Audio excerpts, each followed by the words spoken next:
nice that looks? Okay. This is going to be exciting. Every year, this time, our next guest takes part in a treasured late show tradition, the Holiday Quarterback Challenge. Is that what we're calling it? That's pretty good. Yeah. He can currently be seen in a film entitled The Santa Claus 2. Ladies and gentlemen, here's Jay Thomas. Jay.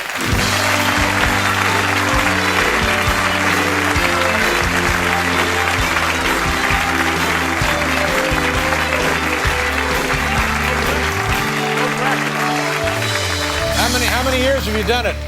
6 years I've done it, and now you're letting everybody throw at the thing. I guess if I miss, you'll never see my ass again. So, as I recall, last year you had a little trouble getting honed in, but you eventually, I think maybe I knocked it off. I really last think year. you think about this more than I do. You're probably right. Yeah, we've read that you don't have a big, life going, but you've read that. You're a little uptight, but I met Joe Montana at breakfast, and I'm not lying. He was at the hotel you put me in, the Red Roof Inn, which I want to thank you. It's a step up for you. Yeah, thanks. Yeah. And standby for first class was a lot of fun also. Yeah. Thank you. So I met Joe Montana, and I was excited. And Hall of Famer. Yeah, it was a big deal. And he's in town for his daughter's birthday. And I shook his hand, and he said, what are you doing? I said, I'm going to throw the football at the meatball. Wait a minute, he's here tonight? No, he's not in the Joe audience. Montana is here? You brought him over? No, I couldn't bring him with me. Is Joe Montana back there? Well, wait a minute. Holy crap, is that right? He's not here, is he? You brought him. No, I didn't bring Joe Montana. Oh. He's had enough of this nonsense. I thought maybe that's where this was going. You brought him over. No, he said, I saw you hit it. Is it trick photography? That's what he said to me. Listen. And I said, why? Because you're the only one that can throw a football? So it broke down after that, Yeah. Now listen, I know you've got other things on your mind, but do me a favor because it's the holidays. I don't have anything on my mind. And when we don't need to call attention to the obvious. Right.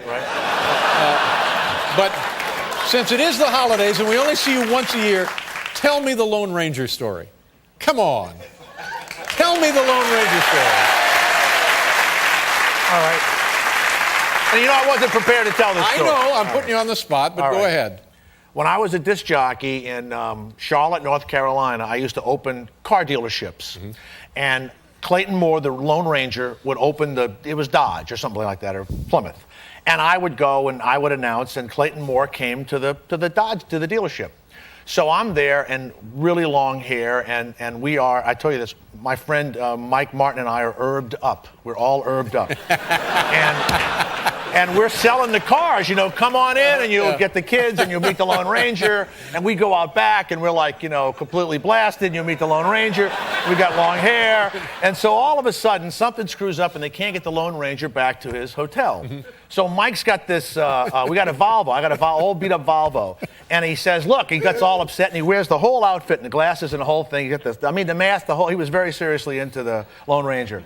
So he says, look, can you give me a ride? I said, sure, we'll give you a ride. So we get in my Volvo, and we're driving in 5 o'clock traffic in Charlotte, and we're all like this, and he's in the back seat, and we stop at a stop sign. And a guy wants to get out of the traffic. He backs a car up, and he hits the front of my car. And I beep the thing, and I can hear the light brake.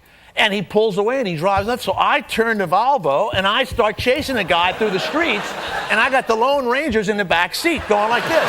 So we're driving through the streets. We're completely stoned. We're chasing the guy through the streets.